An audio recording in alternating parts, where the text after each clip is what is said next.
Política normal já é um jogo absurdamente sujo, mas política intrapartidária é ainda pior.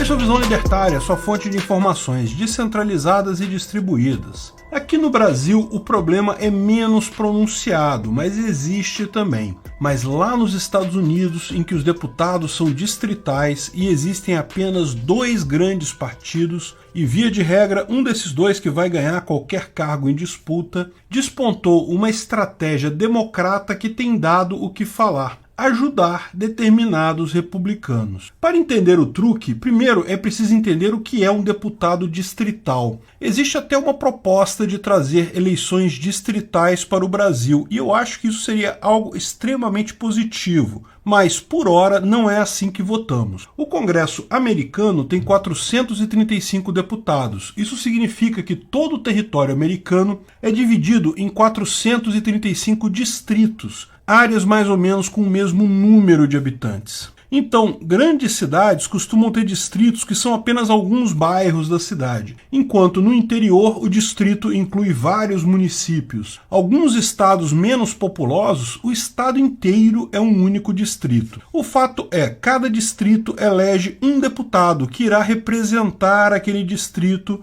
na House of Representatives, ou seja, no Congresso americano. A vantagem desse método é que você sabe quem é o seu representante. Pode até não ser aquela pessoa em quem você votou, mas é o representante da sua região. Como cada cadeira no Congresso é disputada assim, numa determinada região, ou vai dar um democrata ou vai dar um republicano, na maior parte das vezes. De vez em quando pinta um libertário, mas é raro. Lógico, existem distritos que são tradicionalmente democratas, sempre elegem o democrata, outros são tradicionalmente republicanos, sempre elegem republicanos, mas os distritos que mais atraem a atenção dos partidos são justamente aqueles distritos swing, ou seja, que mudam de eleição para eleição. Outra coisa importante de entender é que os partidos, tanto democratas quanto republicanos lá nos Estados Unidos, fazem prévias para escolhas do candidato. Aqui no Brasil não é comum esse tipo de coisa, o candidato é escolhido só pela cúpula do partido. O PSDB até tentou fazer uma prévia para escolher o candidato a presidente da República esse ano,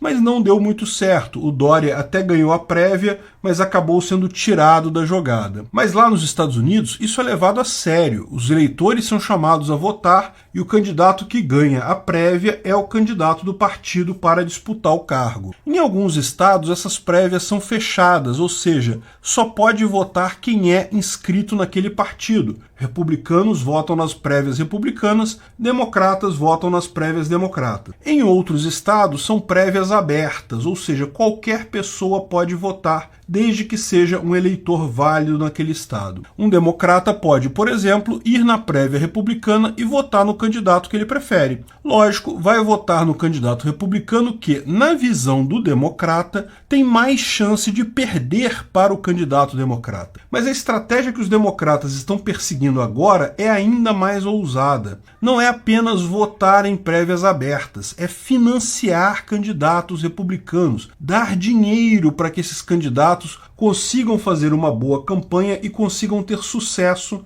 nas prévias republicanas. Veja, as prévias republicanas estão acontecendo mais ou menos agora, na maior parte dos estados. Cada distrito, cada estado escolhe as datas das prévias. A ideia democrata é financiar candidatos republicanos que eles consideram mais radicais, principalmente aqueles ligados a Trump. A lógica por trás disso é que, na visão dos democratas, um candidato radical republicano pró-Trump terá menos chance de tirar a vaga de um candidato democrata no mesmo estado. Lógico, esse tipo de estratégia só vale a pena em locais que costumam trocar de partido. Local em que vota todo mundo democrata ou que vota todo mundo republicano, isso não vai fazer diferença. Mas onde as pessoas ficam em cima do muro, um candidato radical de um lado pode favorecer o candidato moderado do outro. Ademais, os democratas estão muito preocupados com uma possível onda vermelha nas eleições desse ano. Isso é um fenômeno que acontece em toda eleição americana.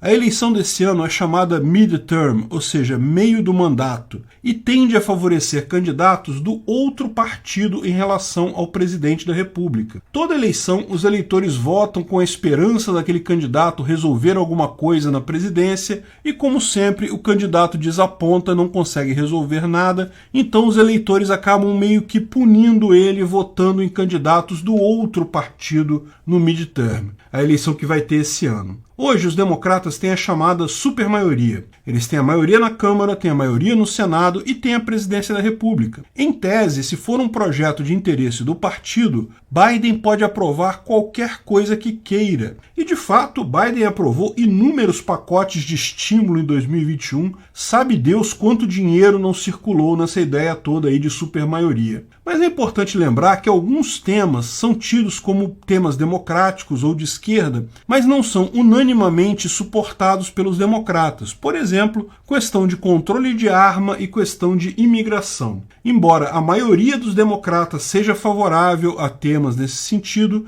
existem muitos democratas contrários a isso. Com isso, Biden não conseguiu avançar tanto quanto queria nesses temas, mas a coisa pode ficar pior. A eleição desse ano, ao que parece, vai acabar com a maioria tanto no Senado quanto na Câmara. Lógico, Biden, o presidente, vai continuar no poder, poderá ainda emitir ordens executivas, mas sua capacidade de gerar leis será muito reduzida. A grande questão é, qual o tamanho dessa onda vermelha? Vermelho, vocês sabem, é a cor dos republicanos lá nos Estados Unidos, é meio contrário do que a gente fala aqui no Brasil. Aqui, vermelho é a esquerda, lá vermelho é a direita. Da mesma forma que os democratas, em alguns temas republicanos também não há unanimidade no tratamento. Então, mesmo com os republicanos ganhando a maioria no Senado e na Câmara, é importante entender de quanto será essa maioria. Uma maioria de poucos congressistas ainda está sujeita a ser contornada pelos democratas, pegando alguns republicanos que têm opiniões similares. Uma maioria sólida torna Biden um pato manco. Ele está lá na presidência, mas não vai conseguir fazer mais nada.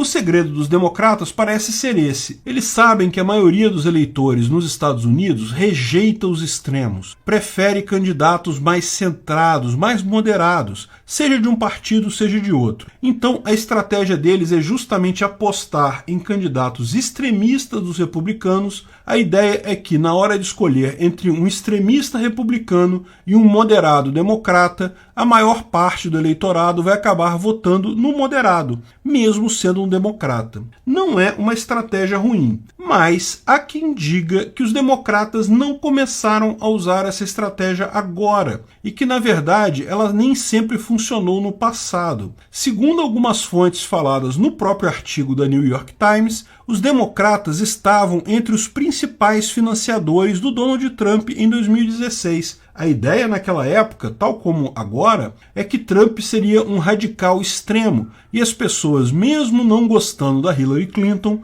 ainda iriam preferir votar nela, uma moderada democrática, do que no extremista Trump. Só que, nesse caso, a estratégia deu ruim, e deu ruim por um problema de bolha. A questão é que aquelas pessoas que os democratas consideram extremistas não são necessariamente correspondentes às pessoas que o eleitor médio considera extremista. A questão é que pessoas extremistas na bolha da esquerda não são necessariamente extremistas para o povo em geral. Esse grande erro de julgamento se mostrou trágico para os democratas em 2016 e tem novamente o risco de se mostrar trágico esse ano. A esquerda pode achar Trump extremista, aliás, faz questão de falar isso o tempo todo, mas a população em geral não comunga necessariamente dessa visão. E isso não deixa de trazer um paralelo aqui para o Brasil. Bolsonaro é tratado como um extremista pela mídia tradicional e pela elite socialista brasileira da política.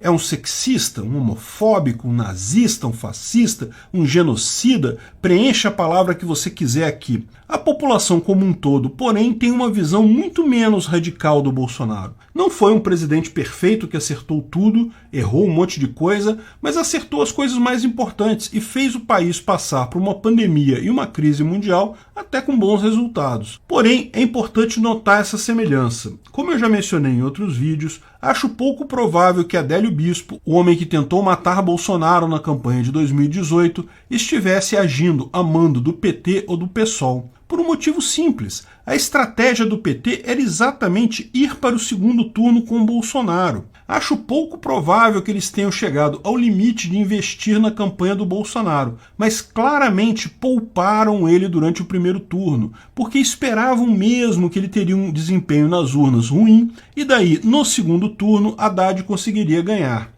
A vitória impressionante do Bolsonaro no primeiro turno, quase fechando a eleição ali mesmo, foi o que assustou a esquerda brasileira e deu a notícia ruim: eles iriam perder para Bolsonaro. Ali eles perceberam o erro da estratégia. Bolsonaro soa radical, soa extremo para a esquerda, mas não para o eleitor médio brasileiro. Eu já falei várias vezes que acho um absurdo Bolsonaro ficar glorificando a ditadura militar brasileira. Os militares cometeram um monte de erros, e mesmo que não tivessem cometido, a violência por si só não resolve nada, como, diga-se de passagem, a história comprova. Mas eu sou o primeiro a apontar que, ao contrário das figuras da esquerda, Miriam Leitão e tantos outros, para o brasileiro médio, esse é um tema que simplesmente não desperta paixões. A ditadura militar aconteceu lá atrás, para a maior parte do povo não fez diferença nenhuma. Alguns até gostaram, acharam que estava tudo mais seguro. Meio que não fede nem cheira. Corrupção socialista, dinheiro brasileiro usado para financiar ditaduras esquerdistas, isso sim